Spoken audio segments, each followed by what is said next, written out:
Mister Gilson Magalhães. Estou na área. Uma das provas para mim que o movimento que está acontecendo é dirigido por Deus é exatamente esses corações tocados para andarem com Deus. É a conversão de pessoas. Se há um movimento de oração que reúne, que ora, que busca, mas não agrega uma nova alma a Cristo, tem alguma coisa errada, porque Ellen White diz claramente, aqueles que só oram, logo vão parar de orar. Mas quando a gente vive essa experiência aqui e vê coisas lindas como esse da Marlene e tantos outros, que eu já me lembro, como comentei contigo outro dia no telefone, de pessoas me procurando, pastor, eu mandei a mensagem lá, o link, a pessoa assistiu, o senhor estava... Ali ele decidiu pelo batismo. E louvado seja Deus. Veio sobre mim a mão do Senhor. E me levou pelo Espírito do Senhor e me deixou no meio de um vale. Estava cheio de ossos, e me fez andar ao redor deles. Eram muito numerosos na superfície do vale. Então me perguntou, filho do homem, acaso poderão reviver estes ossos? Respondi, Senhor Deus, tu o sabes. Disse-me ele, profetiza a estes ossos e dize-lhes, ossos secos, ouvi a palavra do Senhor. Assim diz o Senhor Deus a estes ossos, eis que farei entrar o Espírito em vós, e vivereis, e sabereis que eu sou o Senhor. Então profetizei segundo me fora ordenado. Houve um ruído, um barulho de ossos que batiam contra ossos, e se ajuntavam, cada osso ao seu osso. Olhei, e eis que haviam tendões sobre eles, e cresceram as carnes, e se estendeu a pele sobre eles, mas não havia neles o Espírito. Então ele me disse, profetiza ao Espírito, e dize-lhe, assim diz o Senhor Deus, vem dos quatro ventos, ó Espírito, e assopra sobre estes mortos, para que vivam. Profetizei como ele me ordenara, e o Espírito entrou neles, e viveram, e se puseram em pé, um exército sobremodo numeroso. Santo e eterno Deus, usa o teu filho. Amém. Um vaso de barro, ele vai apresentar um remédio que ele mesmo precisa tomar. Frágil, mas o Senhor escolheu nos usar com toda a nossa fragilidade. Toma posse dos pensamentos do teu filho. Toma posse, possua literalmente esse instrumento humano, para que ele fale às milhares de pessoas que aqui estão e que verão depois esta reunião. Senhor, não permita que nenhuma interferência ocorra lá na casa dessas pessoas. Qualquer barulho, qualquer coisa que possa tirar a concentração. Que a gente diminua agora o fluxo de pensamentos. E eu rogo a Ti, Espírito Santo, Deus maravilhoso, Senhor gracioso, poderoso, trabalha, Deus, em cada canto da nossa vida. Sabe, Senhor, nesta pessoa que entrou aqui desesperançada, dê esperança para ela. Sabe, os que entraram cheios de poder, renova o poder deles. Amém. Sabe, a dúvida, tira do nosso coração e nos coloca a certeza da Tua presença. Faz-nos olhar para o céu, Senhor, e ver que de lá virá o nosso Salvador. Ele nos buscará e Ele sarará as nossas feridas. Nossa dor será estancada. Nosso sofrimento será dirimido completamente. Então poderemos abraçar Jesus. Espírito Santo, cada palavra que o pastor Gilson disser, fala para mim do jeito que eu preciso ouvir para o Senhor restaurar meu coração. Assim também de todos os que vão agora atentivamente ouvir a palavra do Senhor. Em nome de Jesus. Amém, amém e amém. Deus te use, amado. Amém, querido. Muito obrigado por essa oração que enche meu coração de confiança de que estamos nas mãos de Deus para ser um instrumento nele. Eu gosto de entender que o elemento da fé, desde o primeiro ser criado até o último que vai nascer, aqueles que se salvarão, vão depender dela, porque a história do povo de Deus é completamente permeada pela fé. A Bíblia tem um capítulo único, exclusivo a ser dedicado a trabalhar o elemento da fé, e até mesmo antes do capítulo 11, o capítulo 10 de Hebreus já começa narrando a força dessa experiência na perspectiva para com a volta de Cristo, e ela diz claramente, porque o justo viverá da fé, pela fé. E chega a recomendá-lo a não desistir, porque se ele desiste, ele significa que ele perdeu a fé.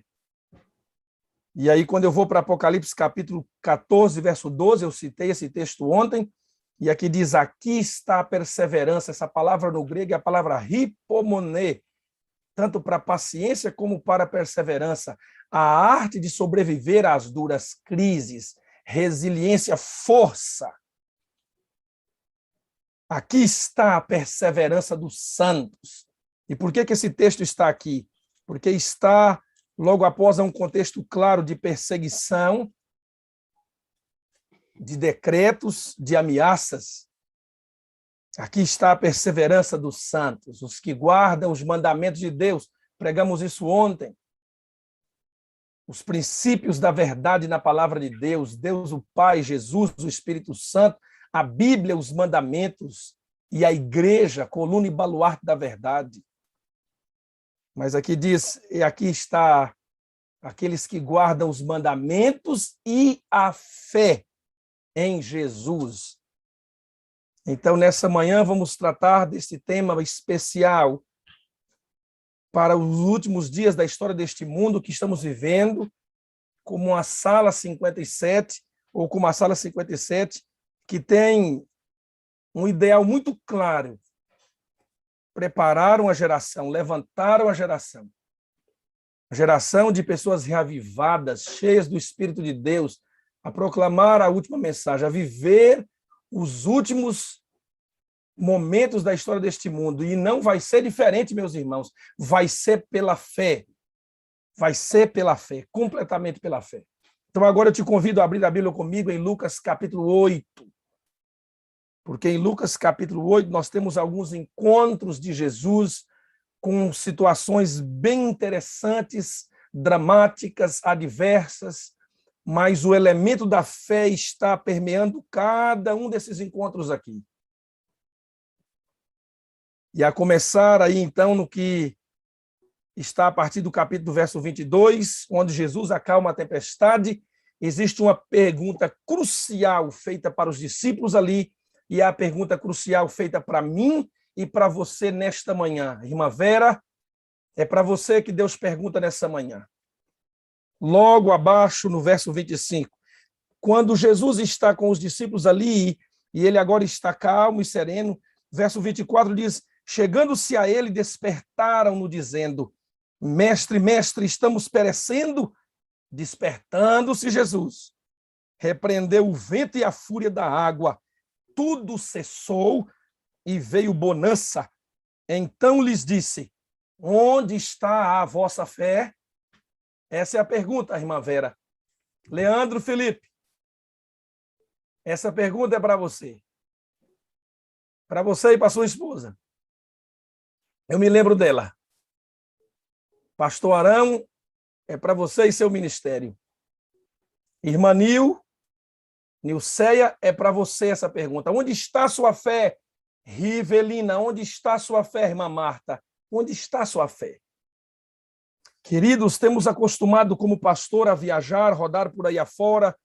Já tive a alegria, inclusive, de ir fora do país pregar. Estive na Inglaterra 2 vezes pregando. Eu estava vendo agora o pastor conversando ali com a Elice Svelde. Recebi um convite agora, dias atrás, para ir em Ohio ano que vem, pregar lá, uma meia semana com os jovens ali. E em cada lugar que a gente vai, a gente percebe a experiência, pastor Zinaldo, ela se repete, como a gente fala às vezes, né? Só muda de endereço, mas a experiência é a mesma. Pessoas abraçando a fé e pessoas abrindo mão da fé. É verdade ou não? Pessoas abraçando e pessoas abrindo mão dessa experiência com Cristo, dessa vida triunfante pela fé, dessa vida onde a fé não é só um elemento da vida cristã, ela é um elemento que produz a maior experiência do cristão, a salvação. Por isso eu gosto de chamar que aqui no capítulo 8 nós encontramos fé oscilante, nós encontramos uma fé morta e nós encontramos uma fé salvadora. Vamos detectá-las e vamos tentar entender de qual delas, ou de qual mais próximo de qual delas a nossa fé está. Como, por exemplo, a dos discípulos, ao se impactarem com o milagre de ter Jesus acalmando a tempestade no lago de Tiberíades ou no mar da Galileia, que é o mesmo. Possuídos agora de temor e admiração, diziam uns aos outros: quem é este que os ventos e as ondas repreendem e lhe obedecem? Eles, quando fazem essa pergunta, estão, parece que, mostrando claramente que não tinham ainda um conhecimento relacional pleno com a pessoa de Cristo, onde eles perguntam: quem é este? Estão espantados. Só que, queridos, imediatamente, o verso 26 diz assim: então rumaram para a terra dos Gerazenos, fronteira da Galileia. Eu vou resumir o que acontece ali. Ali vem dois homens, embora Lucas relata que vem um deles, mas o outro evangelho diz que vieram dois. Mas vem ali o endemoniado de Gadara, aquele homem que por anos havia habitado nos cemitérios, ao ser preso, destruía as cadeias com a força sobrenatural pelos demônios habitando em seu corpo. O relato dele conversando com Jesus nos mostra a quantidade de espíritos que nele havia, 6.000 demônios, pela nomenclatura legião, a composição de 6.000 soldados romanos.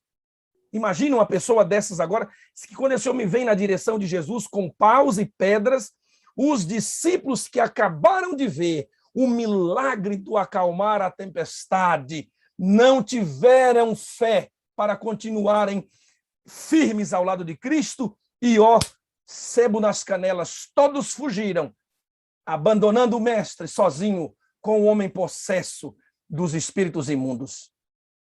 Que fé é essa dos discípulos? Essa aqui é aquela fé chamada fé montanha-russa, ora lá em cima, ora lá embaixo, oscilante o tempo todo. E Jesus então faz essa pergunta antes da recorrência no naufrágio da fé: onde está a vossa fé?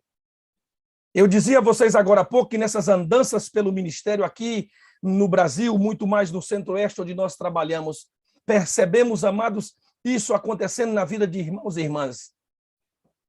De pessoas que estavam e de repente não estão mais. Firmes, agora não mais firmes.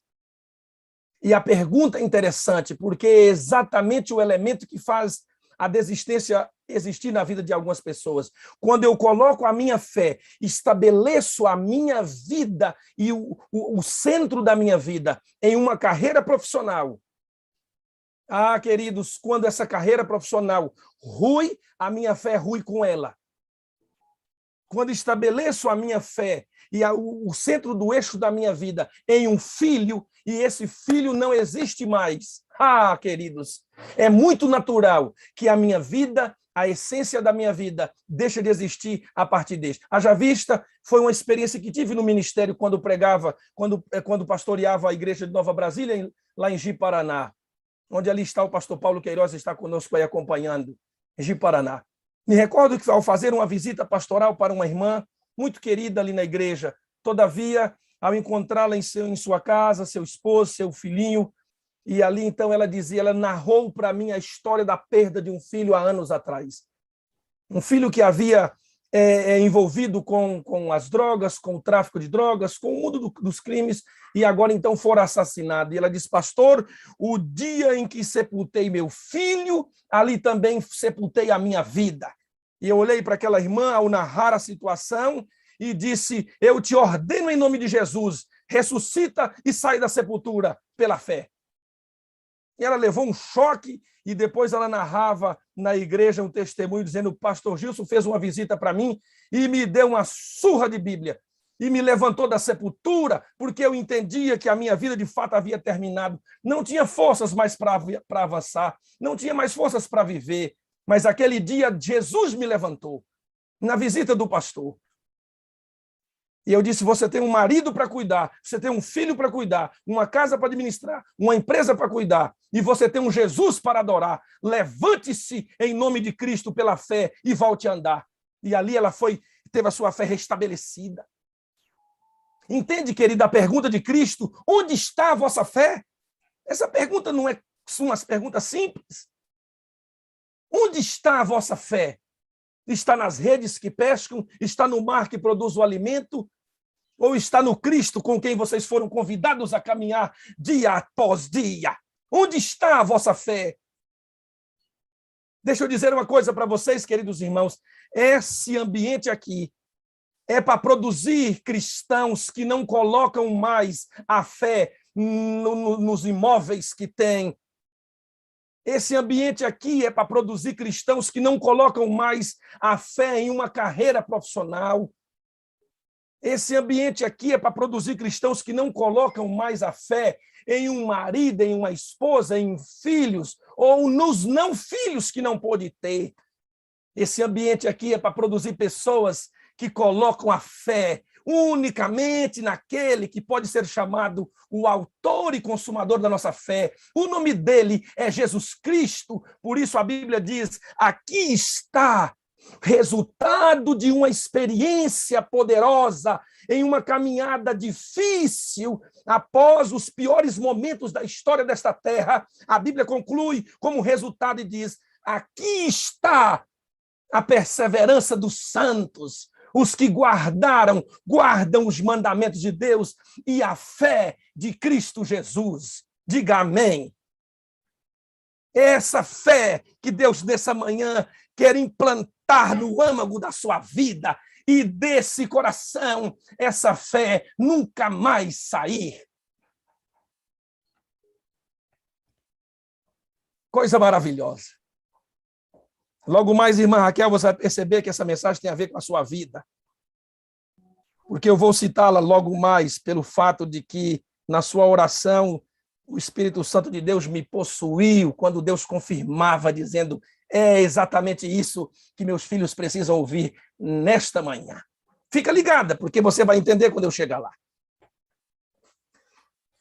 Irmãos queridos, quando Jesus agora aborda esse tema e faz a pergunta para os discípulos, o cenário muda quando ele está diante do Gadareno, que agora, pelo poder magnífico do meu e seu Salvador, já não é mais um homem possuído pelos demônios, ele é possuído pelo amor de Cristo, pelo Espírito de Cristo. Ele que estava nu, agora está vestido. Ele que vinha com mãos levantadas, agora está prostrado. Ele que vinha possuído pelos demônios, agora tem um coração possuído por uma nova visão da vida. E ele diz: Jesus, me permita andar contigo. Jesus disse: não. Vá aos da sua casa. Por isso eu vejo o pastor Wagner insistindo: mande o link, convide alguém, vá para os da sua família. Isso aqui tem que desaguar. Entende agora o desaguar? Jesus diz: vai desaguar, vai para a sua casa. E a casa daquele homem eram 10 cidades, Decápolis, 10, policidade. Eu passei em uma das 10 cidades que aquele homem passou, e eu parei ali em Bet-Shean e fiquei olhando as ruínas daquela cidade, imaginando a cena, aquele ex-endemoniado, agora um evangelista poderoso, itinerante, de cidade em cidade, dizendo quem Jesus Cristo é e o que Cristo fez em sua vida. Quem tem uma nova vida tem uma nova missão para a vida, pastor Wagner. Esse lugar aqui é o lugar para termos os maiores missionários dessa igreja. Coisa tremenda. Gente que todo dia bebe de Cristo e compartilha o Cristo vivo. Oh, meu Deus! Aquele homem sai a pregar. Deixemos ele, porque ele já pregou e tantos se converteram e ele já morreu. Vamos avançar na narrativa bíblica. Tá rindo, né, Marluce? Ele já morreu. Agora é nossa vez, né? Estamos vivos. Natacira, tá firme aí? Em Cabo Frio? Deus te abençoe, viu? Verso 40. Mas antes do verso 40, me permita dizer para você uma frase e gostaria que você a anotasse. Eu vejo muitos de vocês com as Bíblias abertas, as canetas nas mãos, e louvo a Deus por isso. Lá no Zoom estamos chegando a 9.000 quase pessoas. Olha, pastor Wagner, em nome de Cristo, vamos passar esses 10.000 hoje, hein? Ainda dá tempo de mandar o link para mais alguém, porque essa mensagem é uma mensagem especial para alguém que está doente na fé, para alguém que morreu na fé, para alguém que oscila na fé, mas para alguém também que está vivendo dias na presença de Deus e precisa ter sua fé confirmada. Essa mensagem é para você, querido irmão evangélico, que está conosco aqui e tem visto Deus falando através de mensagens, de pastores, de testemunhos, de momentos especiais, como temos aqui, e Deus está fazendo um chamado para você. Entenda uma coisa, a sua decisão é pela fé, porque a decisão da Marluce de ser batizada no domingo é pela fé, as decisões da mensagem de ontem é pela fé. São decisões pela fé. Ainda dá tempo. Eu estou ouvindo a minha esposa aqui na cozinha dizendo assim, querido, manda o link para mim, amor.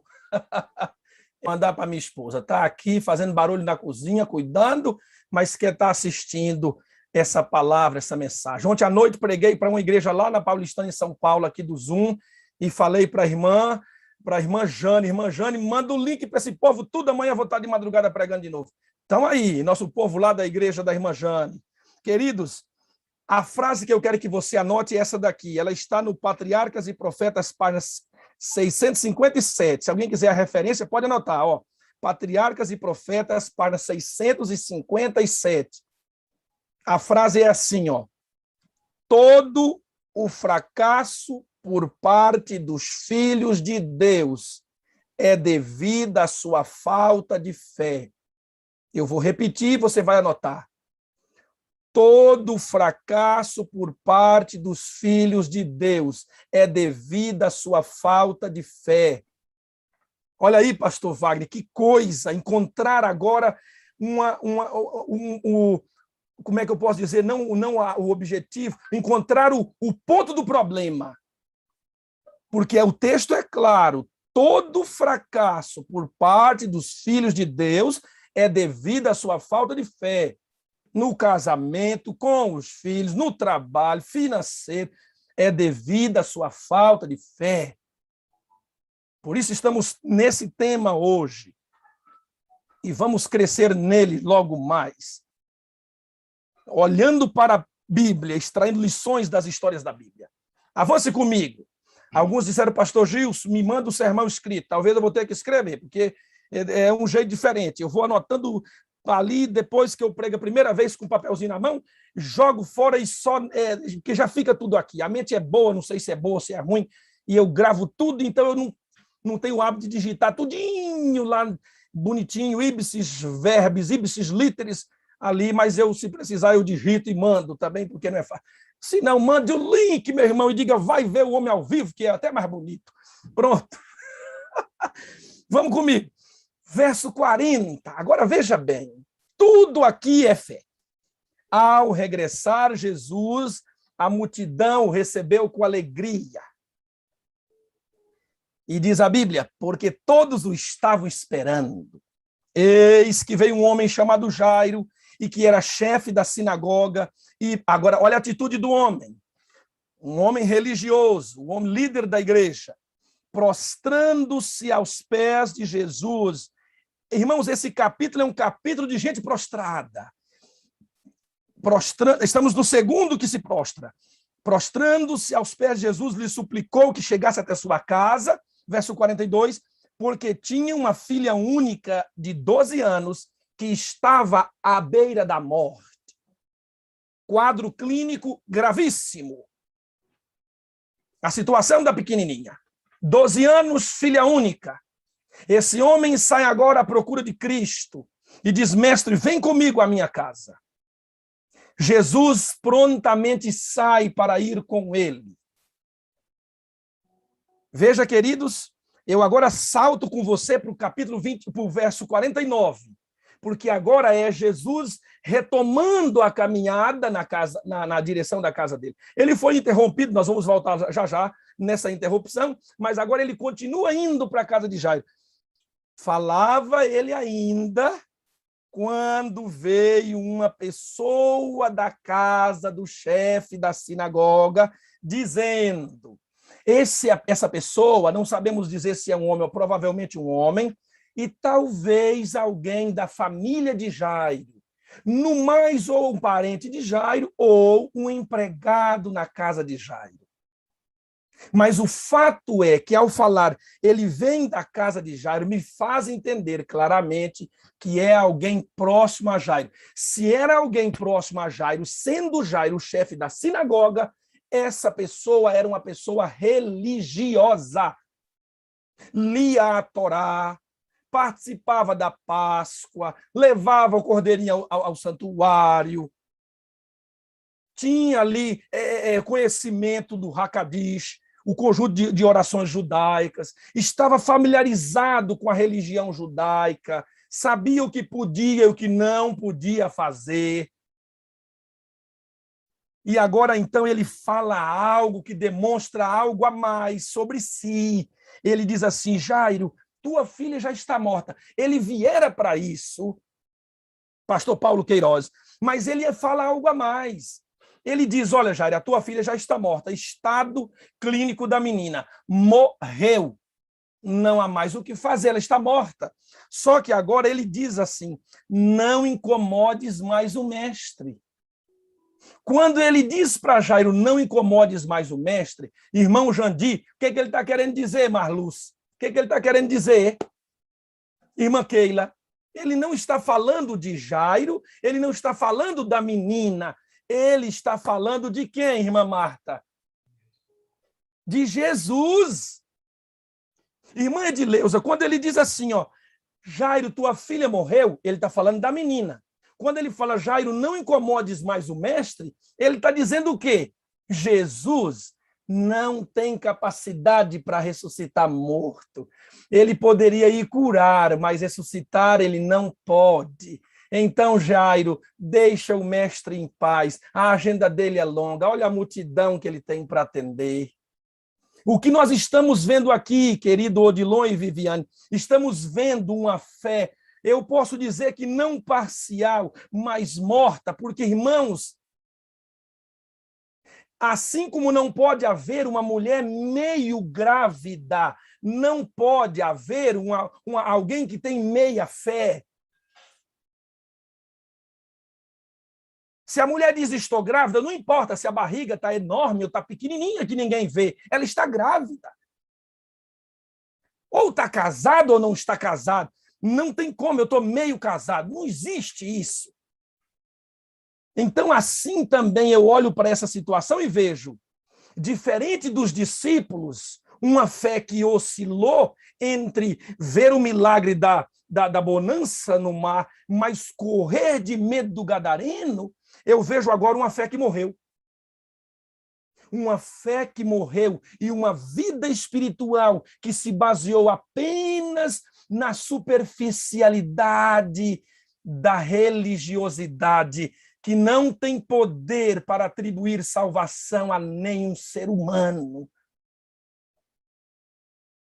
Queridos, quantos de nós em nossa caminhada admitimos caminhar com Deus apenas na superficialidade da religião e entendemos que não precisa de muito mais? Vou à igreja, pessoas que inclusive devolvem o dízimo, mas se não for pela fé, se não for fruto da fé, fé em Jesus, relacionamento com Jesus, não vale de nada. Eu vou ser sincero, está perdendo dinheiro.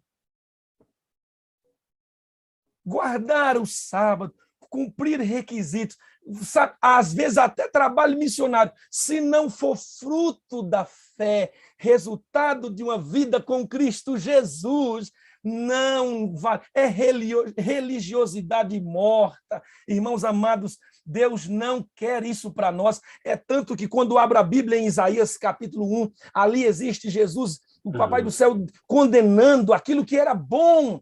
E ele diz, eu não quero os sábados de vocês, não quero as luas novas, não quero as festividades, não quero as ofertas, não quero os sacrifícios.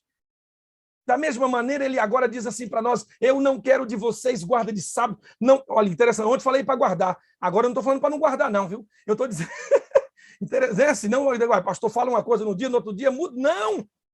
Eu estou dizendo para você, querido irmão, que ontem entendeu que precisa romper com o relativismo no cristianismo e viver as verdades cruciais na palavra de Deus, mas precisa ser por amor a Cristo, em um relacionamento vivo com Jesus, porque aqui, aquele que está tocando a fé das pessoas é Jesus Cristo. E o Apocalipse diz, precisamos ter o resultado de uma vida salva após a grande tribulação e a perseguição. É a fé de Jesus. É a guarda dos mandamentos, resultado da fé de Jesus. É por isso que amo demasiadamente o que diz a Bíblia em 1 João, capítulo 5, verso 12, quando o próprio João diz através de Cristo e do Espírito Santo, aquele que tem o Filho tem a vida. Oh, coisa maravilhosa! Aquele que tem Jesus tem a vida. Quem tem o Filho tem a vida. Quem não tem o Filho não tem a vida eterna. Coloca isso no coração. E a partir de hoje, o que você tiver que fazer, o que você tiver que viver, o que você tiver que abandonar, o que você tiver que adquirir, o que você tiver que experimentar, seja resultado de uma fé produzida por um relacionamento com Jesus, porque o seu Jesus é do tamanho da sua fé. O seu Jesus é do tamanho da sua fé, e a sua fé é do tamanho do relacionamento que você tem com Ele. Deus, o seu Deus é do tamanho da sua fé, e a sua fé é do tamanho do relacionamento que você tem com Ele. Então, quando eu olho para a cena, esse homem diz, Jairo, deixa ele embora. Ele não pode. Fé morta. Agora, mais do que entender e descobrir que existe alguém no cenário de Lucas, capítulo 8, que tem uma fé morta, é entender a atitude de Jesus para alguém que tem uma fé morta. Jesus poderia olhar para esse homem e condenar a sua fé morta. Jesus poderia criticá-lo, mas Jesus não fala nenhuma palavra para ele. Diz a Bíblia, mas ouvindo isto, lhe disse, não temas. Eu acredito que aqui ele está falando para Jairo.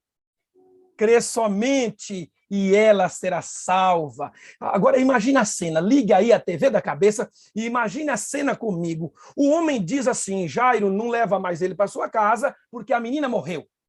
Aí Jesus olha Jairo, Jairo, não se preocupe. Jairo, tudo está certo. Não tenha medo, ela será salva. Aí o homem fala, mas agora eu quero ver o que vai ser.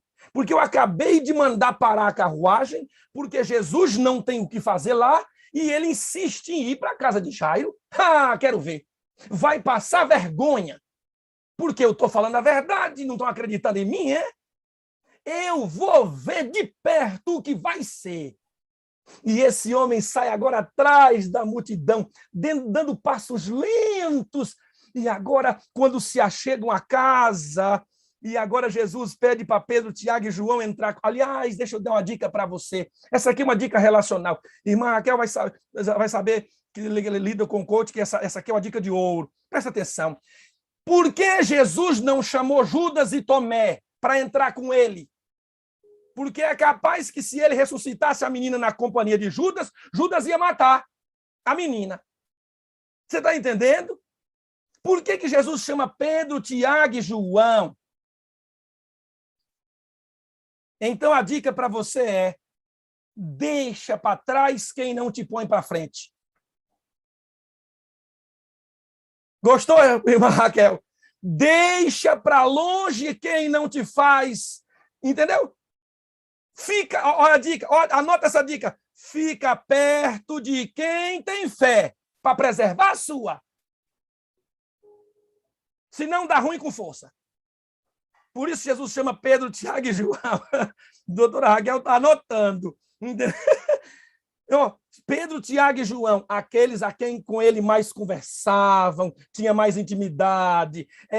Irmãos, aqui está uma grande lição para o cristianismo. Aqueles com quem Jesus mais... Aqueles que estavam mais perto de Jesus eram aqueles que estavam mais preparados para ver as coisas maravilhosas que ele estava para produzir. Coisa tremenda. E não foi só nesse momento que ele tem esses aí junto de si. Lá na transfiguração também. Fica perto de Jesus, porque ele tem coisas que ele não dá para a multidão, que ele vai dar só para você. Fica coladinho nele, porque tem coisas que ele não dá para todos, mas ele vai conceder a você. Seja um Pedro, um Tiago ou um João, colado no mestre. E tenha a oportunidade de ver coisas lindas como a transfiguração e cenários maiores para a sua caminhada. Fica ligado, Manuel Pereira, fica ligado. Então agora Jesus está indo e eu estou imaginando o homem agora lá de, como se diz assim, né? Só de tocaia. O que vai acontecer? E de repente Jesus chega e fala, calma, ela está dormindo. Todo mundo cai na gargalhada, até as mulheres contratadas para chorar, que já estavam chorando por salário, porque era assim que funcionava. As carpitas pagavam para a pessoa chorar no funeral. Imagina se fosse hoje, não ia chorar ninguém, porque o cara já tem que gastar com velório, não vai pagar para outro chorar? Deixa chorar, que não chora para nada. A mulherada para de chorar e agora todo mundo cai na gargalhada, está na Bíblia. Porque todo mundo sabia que ela morreu e Jesus fala, está dormindo. Oh, meu Deus! Como as coisas para Jesus são minimizadas e para nós são maximizadas. Morreu alguém. O mundo acabou. Jesus diz, está só dormindo. Deixa eu falar uma coisa para você. Quando for orar por alguém, como nós estamos orando agora, pela filha de doutora Raquel e demais pessoas aqui que estão adoentadas, estou orando inclusive pelo pai do pastor Aguinaldo, presidente da Associação Paulista Leste. Ontem à noite falei com ele, está nos momentos finais da vida com câncer, metástase. Ele falou, ora por nós na família. É certo que papai vai falecer. Ora por ele, por nós. Ontem à noite fui orar com a minha esposa e oramos pela salvação dele. Quando for orar por alguém doente, ore pela salvação da pessoa também. Porque se Jesus não curar, ele não nega a ressurreição. Diga amém. O Jesus que não cura é o Jesus que ressuscita. Está na Bíblia. Coisa tremenda. Então ore pela ressurreição da pessoa. Ore pela salvação dela. Talvez Deus não vai ouvir a sua oração pela cura, mas é sempre certo que ele não deixará de ouvir a sua oração pela salvação do doente. Em nome de Jesus, aprenda a orar. E isso é importante. Jesus agora volta, meus irmãos, do quarto. Entraram 4 e saíram 5. Sai Jesus segurando as mãos da menininha e ela está abrindo a boca assim, quero comida, entendeu? E Jesus, e agora eu fico, coloque-se no lugar, coloque-se na cena. O que aconteceu nessa hora com a fé do empregado da casa de Jairo, que estava morta? Naquele dia houve 2 ressurreições, a ressurreição da menina e a ressurreição de uma fé que estava morta. Se estou pregando para alguém agora, nesses momentos, e se estou pregando para alguém que vai assistir em outro momento essa mensagem, e que a fé sucumbiu diante dos problemas da vida, diante das dores, das vicissitudes, das lutas. Se eu estou pregando para alguém que teve uma fé morta, Jesus Cristo tem poder para ressuscitá-la, se você permitir. Esse é o meu Jesus Cristo. Ele restaura a doença, mas ressuscita o defunto. Ele restaura a fé, mas também ressuscita a fé. Volta comigo agora para a gente ir caminhando para a parte final e fazermos uma comparação entre dois personagens nessas histórias. Pastor Wagner, aqui nós estamos com 9.303 assistindo, isso significa que nós estamos com 10.303 pessoas, pelas minhas contas. Louvado seja Deus, diga amém. E vamos avançar em nome de Jesus Cristo. Vamos avançar. Vem comigo agora, porque a parte especial aqui chegou. E se você está comigo aqui, não vai embora ainda, porque agora entra a figura principal das narrativas. Enquanto, verso 42, segunda parte. Enquanto ele ia para a casa de Jairo, as multidões o apertavam. Certa mulher, que havia 12 anos, a mesma idade da menina é a idade dessa mulher na crise, ou nas crises. Havia 12 anos, vinha sofrendo de uma hemorragia a quem ninguém, veja que o texto bíblico é escrito por um médico e médico é detalhista, isso é especial. E o texto está dizendo a idade do sofrimento e está afirmando ninguém podia curar. Tinha podido curar. Gastara com os médicos todos os seus haveres, os seus recursos. Então, a princípio, o texto bíblico está narrando duas crises na vida dela. Veio por trás dele, lhe tocou na orla da veste, e logo se lhe estancou a hemorragia. Mas Jesus disse: quem me tocou? Como se todos negassem. Pedro e seus companheiros disse: mestre, as multidões te apertam e te oprimem, e dizes: quem me tocou? Contudo, Jesus insistiu: alguém me tocou, porque senti que de mim saiu o poder. Então vamos fazer uma pausa e entender um pouco mais da história desta mulher. Qual era o problema dela? Lembra, doutora Raquel, que você mencionou isso na oração? Ali eu ouvi Deus falando: filho, estou com você. Era isso aí. Estava já preparado, tudo aberto. Essa mulher, que a Bíblia apresenta de cara a crise financeira ou a crise na sua saúde física, adicionada à sua crise financeira para tentar resolver a crise na saúde física.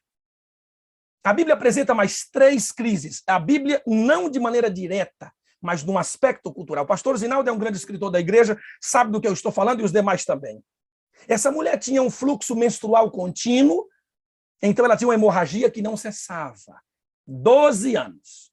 Vamos entender então na cultura a situação dela. Qual seria, pastor, a terceira crise que essa mulher deveria ter? Crise de solidão. Quarentena, 12 anos. Por quê? Porque pela cultura, ela tendo essa hemorragia contínua, esse fluxo, ela não podia estar em contato com as pessoas por ser considerada uma mulher impura. Então ela não ia ao templo levar sua oferta, ela não ia à farmácia comprar o remédio, ela não ia ao supermercado, ela não ia ao pequeno grupo, ela não ia à igreja, não ia. Não podia. Não podia. Terceira crise. Agora vamos para a quarta crise. A quarta crise eu entendo ser a crise conjugal. Pastor, explica. Porque a Bíblia não está falando nada do casamento dela, da relação conjugal. Exatamente. Por que não está falando? Só tem 3 possibilidades na vida conjugal dessa mulher.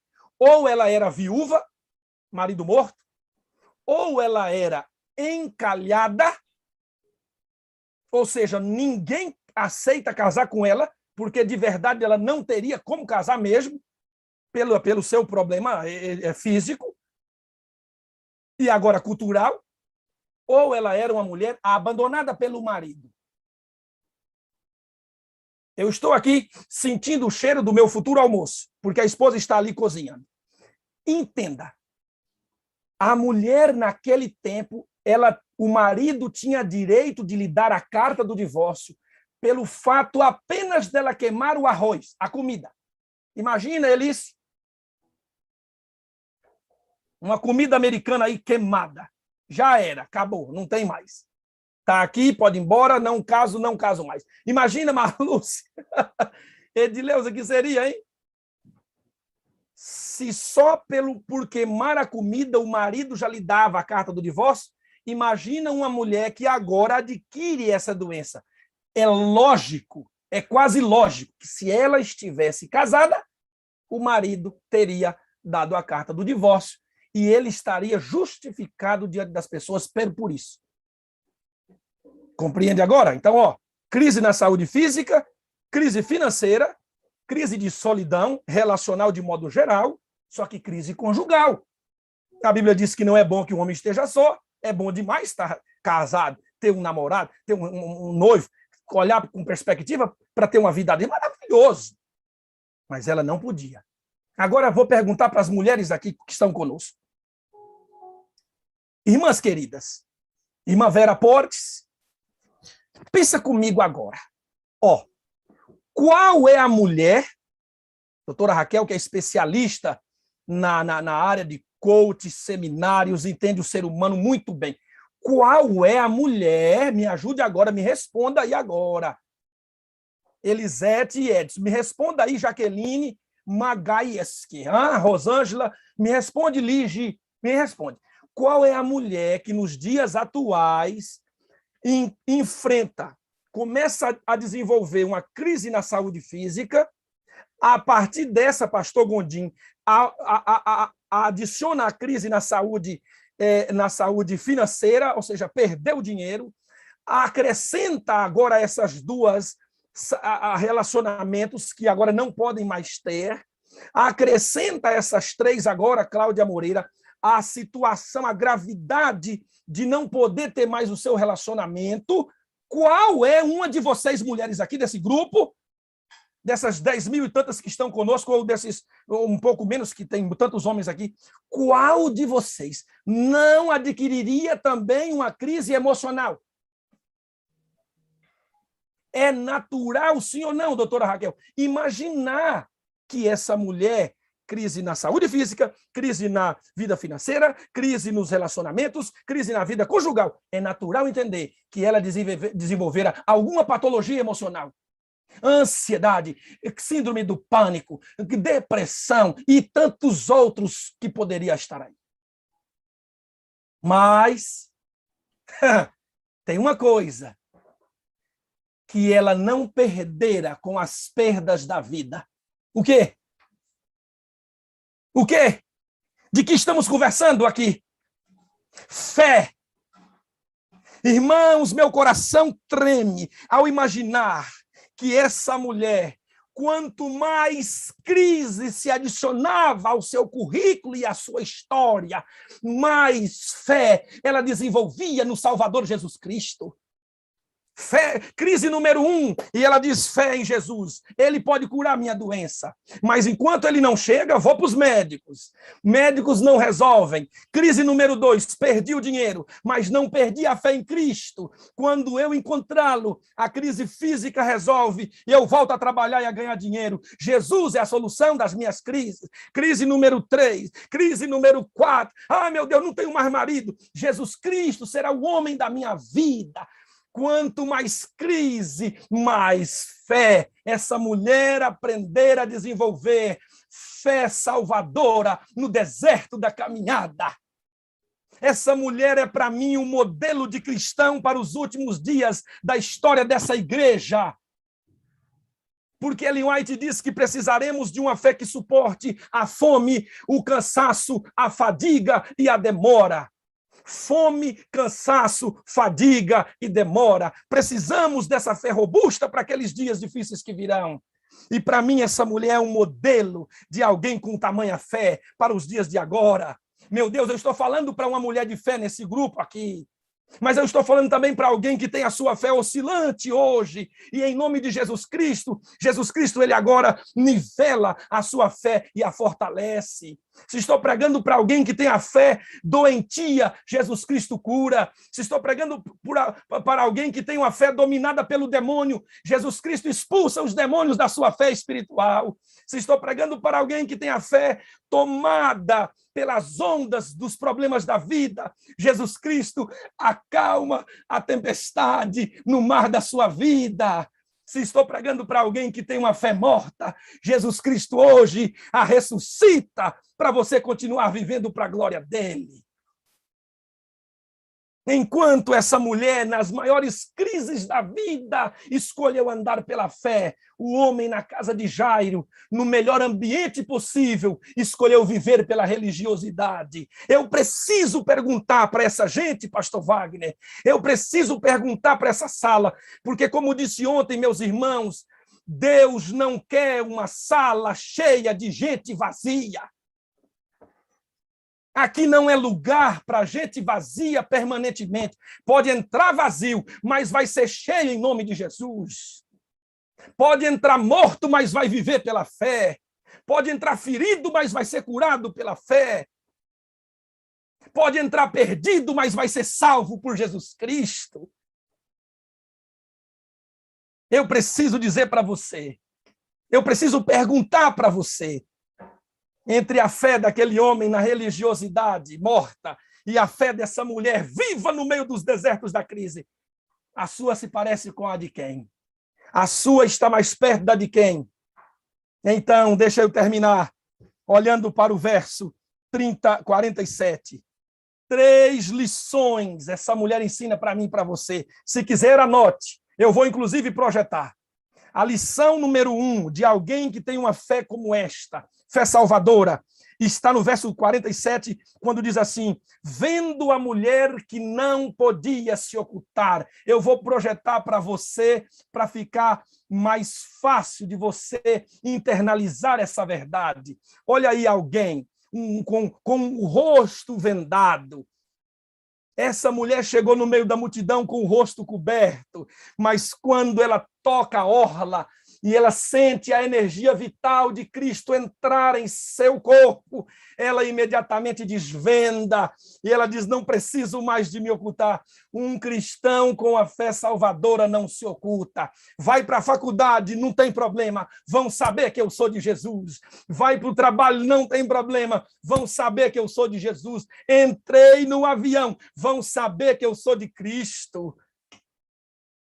Tem que ser assim, queridos. Ela não se ocultou. Lição número 2. Aproximou-se trêmula e prostrando-se. Então eu vou passar aqui para você ver alguém agora, a imagem de alguém vivendo uma experiência de adoração.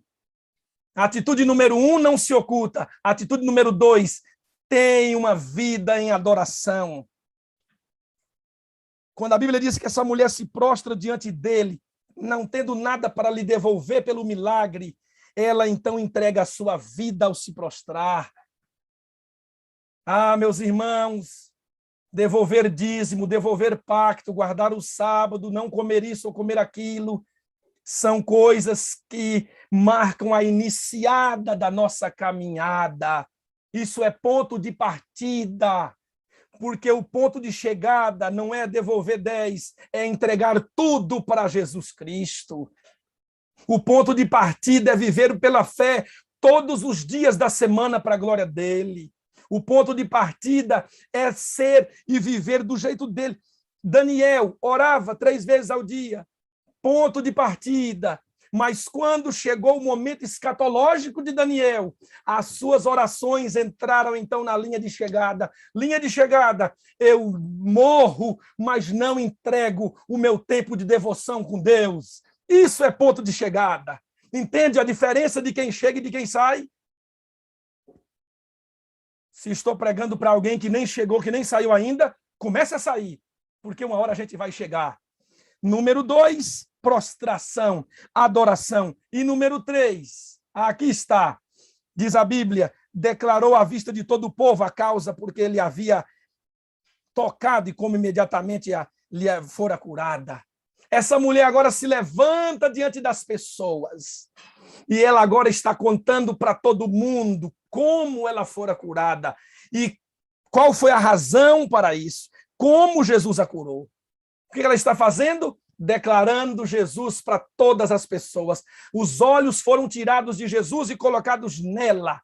E ela agora declara, ela fala, ela agora diz eu, e ela começa a contar para as pessoas. Ah, meus irmãos, tem que contar, mas tem que ser fruto desse amor, desse relacionamento vivo. Deixa eu ir com vocês aqui para mais uma imagem. para que você entenda a conclusão dessa mensagem. Vocês estão vendo a foto? Aqui na foto nós temos dois homens. O que se destaca aqui para mim é Rômulo, esse a quem o nome está sobre ele. Deixa eu colocar aqui um dado sobre Rômulo. Rômulo assassinara 282 pessoas no país das Filipinas, onde mora. E Rômulo, onde morava. E Rômulo, queridos, estava, eu não sei por que razão, ele tinha alguma intriga com o adventista do sétimo dia. Rômulo entra um dia na igreja. Já que você viu a foto de Rômulo, eu vou agora voltar a minha tela com vocês aqui. Rômulo entra um dia na igreja adventista do sétimo dia e é um culto. Viram a carinha de Rômulo? Viram? Me dá um joinha aí. Viram lá? Ok. Liga na história. Pastor Wagner, põe nossa musiquinha para a gente terminar. Que eu vou terminar com essa história. E depois vamos para o testemunho e vamos para esses momentos maravilhosos dessa sala. Queridos, Rômulo, criminoso, como já está aí dito, assassinado dezenas de pessoas, centenas no seu currículo, só que agora Rômulo entra numa igreja adventista do sétimo dia. E não entrou para fazer culto, não. Ele entrou para perseguir. E quando ele entra na igreja, ele entra armado e junto de si vários outros do seu grupo de criminosos, seus comparsas. Rômulo vai ao púlpito da igreja, pega ali o microfone, assume o que está acontecendo e diz para os irmãos: peguem as Bíblias de vocês, coloquem-nas no chão e vocês vão ter que pisar sobre elas. E aqueles que não pisar, ou aqueles que não pisarem, vão morrer. Que momento, hein? Parece uma perseguição antecipada. A situação, irmãos, agora foi de tremendo espanto e pavor para os irmãos daquela igreja. E agora, perplexos, eles imaginando o que iam fazer, o que não fazer, filho olhando para o pai. Eu estou imaginando a cena. Eu tenho a história, é bem resumida, mas eu estou imaginando a cena. Eu tenho liberdade de imaginar a cena. As pessoas agora perplexas, o que é que vai acontecer? Rômulo, então, dá ordem. E agora, famílias inteiras pegam as suas Bíblias e colocam sobre o chão, colocam no chão e começam a pisar, porque estão preocupadas com as suas vidas. Lá no meio da multidão, queridos, lá no meio da multidão, uma senhora, não se sabe exatamente a idade, talvez 70, 75 anos, ela se levanta e agora levanta abraçada a sua Bíblia, e abraçada a sua Bíblia ela continua. E ela faz uma declaração pública para Rômulo e os seus companheiros do crime. E ela diz: eu não posso, estou imaginando a fala daquela mulher, não posso fazer o que você me pede, porque diante de mim eu tenho um livro da vida, eu tenho a Bíblia, a palavra de Deus, que revela o amor do meu Jesus Cristo. Nesse livro eu encontro Jesus Cristo, ele me salvou, eu não posso negá-lo agora. Ah, queridos irmãos, aquela mulher foi arrastada para o púlpito da igreja e Rômulo agora diz a ela: se você não pisar aqui diante de todos, vai morrer diante de todos. E aquela irmã apenas abraça a sua Bíblia, pastor Joaquim, e agora lágrimas descem de seus olhos, enquanto ela balbucia algumas preces de amor ao seu Senhor Jesus Cristo. Rômulo coloca a arma na cabeça dela e atira. E eu acredito que todos aqui gostariam de dizer assim: pastor, a arma falhou e Rômulo se converteu. Irmãos, não falhou a arma. Ela foi morta, assassinada no púlpito daquela igreja e caiu sobre seu corpo, abraçada à palavra de Deus. É importante saber, é importante responder se a minha fé hoje me daria condições para tamanha decisão. Rômulo saiu desesperado, todo agora um alvoroço. Resumindo a história, Rômulo foi preso. 3 meses depois que estava na cadeia, Rômulo foi para a solitária. E depois da solitária, Rômulo, aos sábados, começou a ouvir uma música. E a música, à tarde de sábado, ecoava uma letra que penetrou seu coração, negro pelo pecado. A letra dizia: face a face eu hei de vê-lo quando vier em glória e luz, face a face hei de vê-lo. E vocês sabem o hino, é o hino 444 do Inário Adventista. quanto almejo ver a Cristo, ver seu rosto, que prazer. Essa letra entrou no coração de Rômulo. E ele pergunta, quem cantava aqui hoje para o guarda? Ele disse, os jovens da igreja adventista. De quem que ele lembrou? E ele então pediu para que os jovens cantassem para ele no sábado seguinte. E no sábado seguinte foram cantar para ele do lado de fora da solitária, sem contato visual. A música agora estava pertinho dos ouvidos e do coração. E Rômulo ali entregou a sua vida a Jesus. Saiu da solitária e teve agora acesso aos jovens que semana após semana encontravam-se no presídio. E ali estudou a Bíblia por 3 meses, entregou a vida a Cristo e foi batizado para a honra e glória de Deus. Condenado à cadeira elétrica, Rômulo agora então se despede dos seus amigos e daqueles com quem ele compartilhava dentro da prisão o evangelho. Chega, se senta na cadeira, ao colocar sobre si o capacete para a execução através do choque elétrico, Rômulo está abraçado sua Bíblia, Rômulo está ali fazendo a sua entrega da vida a Deus mais uma vez. Foi dado a ele a ordem de fazer um pedido, ele não falou nenhuma palavra, o agente abaixou a chave e Rômulo apenas continuou orando. Rômulo continuou orando e todo mundo se apavorou. Por que acabou a energia aqui? O que aconteceu? E agora então vão saber que havia acabado a energia apenas na sala de execução. Enquanto resolve o problema da energia, o telefone da prisão toca e agora é uma ligação do gabinete do presidente do país, dando para Rômulo o perdão presidencial. Rômulo sai da cadeira elétrica, que não teve eletricidade, e volta para a prisão a cumprir o tempo em vida, 20 anos de cadeia, e agora se torna um pregador do evangelho. Depois que Rômulo saiu, Rômulo se afiliou a um grupo de 1000 missionários voluntários que tem nas Filipinas, e até 2012, Rômulo já havia conquistado 10.000 pessoas para o reino de Deus. 10.000. Então esse Deus permitiu aquela irmã morrer porque tinha uma fé salvadora e deixou Rômulo viver para se tornar um homem de fé para a glória dele. Deus é Deus. E Deus, nesse dia, quer dar a você a mesma fé que deu para aquela mulher, que deu para a mulher do texto bíblico. Aquela mulher disse assim no coração, eu não preciso que ele vá à minha casa, como foi e está indo para a casa de Jairo. Não preciso que ele olhe nos meus olhos. Não preciso que ele me chame pelo nome. Não preciso que ele toque em meu corpo. Eu não preciso que ele faça nada comigo. Apenas se eu tocar em sua veste, a minha história será completamente outra. Jesus Cristo, quando sente o toque da fé e um poder que sai de si, ele para, ele reflete e ele se volta para aquela mulher com a fé salvadora e diz, filha, a tua fé te salvou, vai curada, vai salva e vai em paz. Louvado seja o nome do Senhor. Então, irmã Raquel, filha, vá curada, vá salva e vá em paz com a sua caminhada em Jesus Cristo. Vá, queridos, vamos viver esse dia curados, em paz e salvos em Cristo Jesus, porque essa é a fé que Ele quer dar para mim e para você. Alimente a sua fé em Cristo Jesus e as suas crises morrerão de fome. Que Deus abençoe, restaure, transforme, ressuscite, reavive e mantenha viva a sua fé, porque é pela fé que chegaremos lá. O justo viverá da fé. Que Deus abençoe a todos. E amanhã tem mais. Querido Deus, eu levanto, Senhor, as minhas mãos, Pai, mãos vacilantes, mãos pecadoras,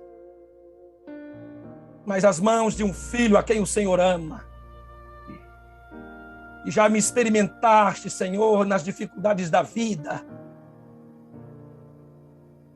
E hoje, Senhor, é pela fé que estamos aqui, abrindo Tua palavra e compartilhando a vida plena que há na Tua palavra, que é viva e eficaz. Eu levanto essas mãos, ó Deus, sobre essa igreja reunida. São mais de 10.000 pessoas, meu Deus, agora. Cada um vivendo a sua experiência de fé com o Senhor. Eu estou orando agora para alguém que precisa de fé para romper com um relacionamento que o está arrastando para longe de Deus. E eu peço, Senhor, dê poder para esse teu filho e essa tua filha a romper e a viver unido a Cristo pela fé. Eu oro por alguém, ó Deus, que precisa romper com a descrença, com o medo dos conceitos que vão ter a partir de uma nova decisão. Estou orando por alguém, ó Deus, que precisa de fé para mudar de igreja, para mudar de pastor, para mudar de amigos. E eu estou pedindo, Senhor, dê fé para essa pessoa viver a decisão que Jesus Cristo está pedindo.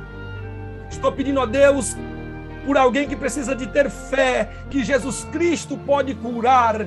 E se Ele não curar, Ele vai dar o milagre da força, Ele vai dar o milagre da ressurreição. Meu Deus, que essa fé, essa pessoa que carece dessa fé para a cura, não venha perder a sua fé, mas venha ter vida diante de Cristo Jesus.